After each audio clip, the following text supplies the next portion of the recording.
નમસ્કાર વિદ્યાર્થી મિત્રો, આજે આપણે આ વિડીયોમાં દ્વિતીય સત્ર લેખિત મૂલ્યાંકન કસોટી 2025 અંતર્ગત ધોરણ 3માં જે અંગ્રેજીનું પેપર છે એ પેપરના અભ્યાસ માટેનું મોસ્ટ આઈએમપી પેપરનું સંપૂર્ણ સોલ્યુશન કરવાનું છે. વિદ્યાર્થી મિત્રો, જો તમે અમારી ચેનલ ઉપર નવા હોય, પહેલી વાર હોય તો ચેનલને સબસ્ક્રાઈબ કરી લેજો, જેથી કરીને નવા વિડીયો તમને ઝડપથી મળી શકે.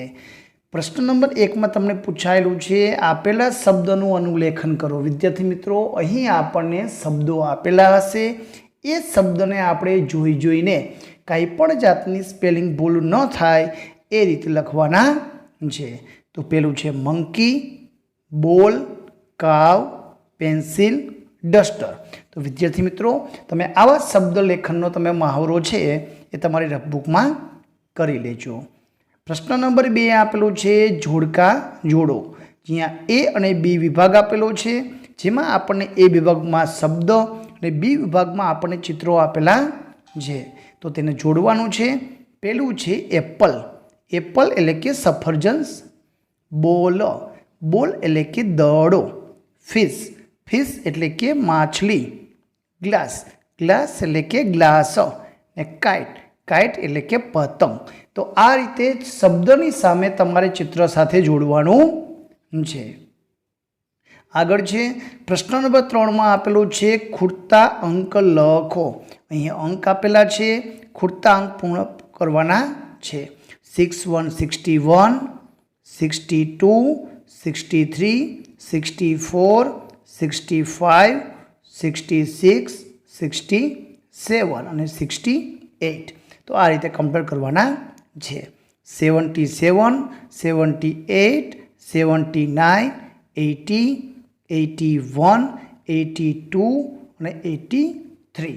તો આ રીતે જે ખૂટતા અંક છે એ આપણે કમ્પ્લીટ કરવાના છે. ને અંક છે અંગ્રેજી લખવાના છે. પ્રશ્ન નંબર 4માં આપેલું છે શબ્દકોશ ક્રમમાં લખો.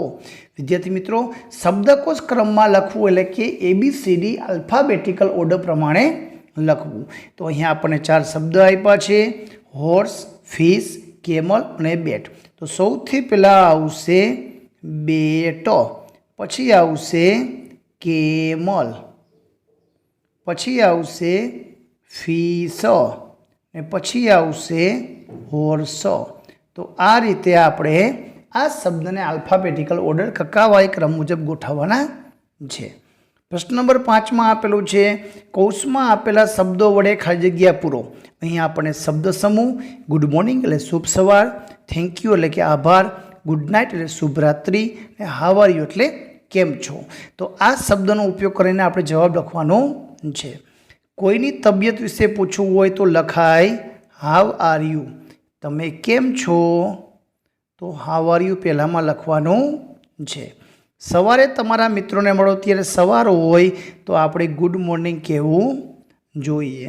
તો બીજામાં જવાબ આવશે ગુડ મોર્નિંગ. ત્રીજું છે કોઈ તમારી મદદ કરે ત્યારે આપણે તેને થેન્ક યુ કહેવું જોઈએ. થેન્ક યુ, તમારો આભાર. રાત્રે છૂટા પડતી વખતે આપણે સૂતી વખતે ગુડ નાઇટ કહેવું જોઈએ. તો આ રીતે આપણે આ ખાલી જગ્યા પૂર્ણ કરવાની છે. એના પછી આપેલું છે નંબર 6માં, જેમાં આપણે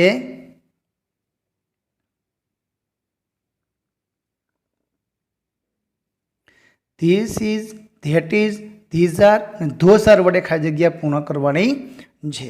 વિદ્યાર્થી મિત્રો, નજીકની વસ્તુ દર્શાવવા માટે ધીસ વપરાય, દૂર માટે ધેટ વપરાય, પણ એક વચન હોય ત્યારે.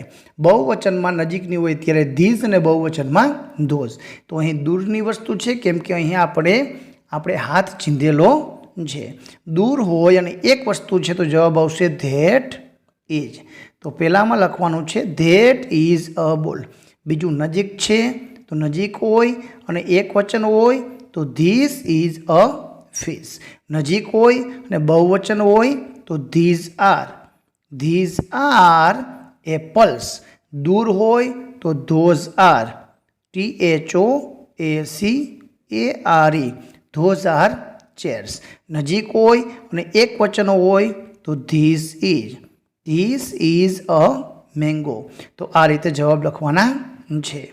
વૃક્ષો છે, બહુવચન છે, નજીક છે તો ધીઝ આર ટ્રીઝ. એના પછી આપેલું છે જોડકા જોડો. એ અને બી વિભાગમાં ફાસ્ટ એટલે કે ઝડપી. અહીં આપણે વિરોધી શબ્દવાળા જોડકા આપેલા છે. સ્લો. હેપી એટલે ખુશ, તો સેડ એટલે ઉદાસ. બિગ એટલે મોટું, સ્મોલ એટલે નાનું. તો વિરોધી શબ્દના જોડકા જોડવાના છે. પ્રશ્ન નંબર 8માં આપેલું છે જોડકા જોડો. 6 ગુણમાં આપણને ક્રિયા આપેલી છે. ક્રિયાને ચિત્રો સાથે જોડવાની છે. તો વિદ્યાર્થી મિત્રો, સામે બુક્સ વાંચે છે, દોડે છે, ડાન્સ કરે છે, સાયકલ ચલાવે છે અને રમત રમે છે અને એ રીતના ચિત્ર આપેલા છે. તો એના આધારે તમારે ચિત્ર સાથે જોડવાનું છે. તો આઈ એમ રાઇડિંગ અ બાઇસિકલ, હું સાયકલ ચલાવું છું. તો ચોથા ચિત્ર સાથે જોડવાનું. આઈ એમ જમ્પિંગ, હું કૂદકો મારું છું. તો એ રીતે આઈ એમ રીડિંગ અ બુક, હું બુક વાંચું છું. પહેલા ચિત્ર સાથે આઈ એમ લાફિંગ, હું હસું છું. તો અહીંયા છેલ્લા ચિત્ર સાથે આઈ એમ રનિંગ, હું દોડું છું. તો બીજા ચિત્ર સાથે ને આઈ એમ પ્લેઇંગ, રમું છું. તો પાંચમા ચિત્ર સાથે આપણે જોડવાનું છે. તો જે અહીં આપણને વાક્ય આપ્યા છે એના શબ્દ ચિત્ર સાથે જોડવાનું છે. તો વિદ્યાર્થી મિત્રો, આ હતું ધોરણ 3ના અંગ્રેજીના પેપરનું સંપૂર્ણ સોલ્યુશન. આવા બીજા મોડેલ પેપર મેળવવા માટે અમારી ચેનલને સબસ્ક્રાઈબ કરો.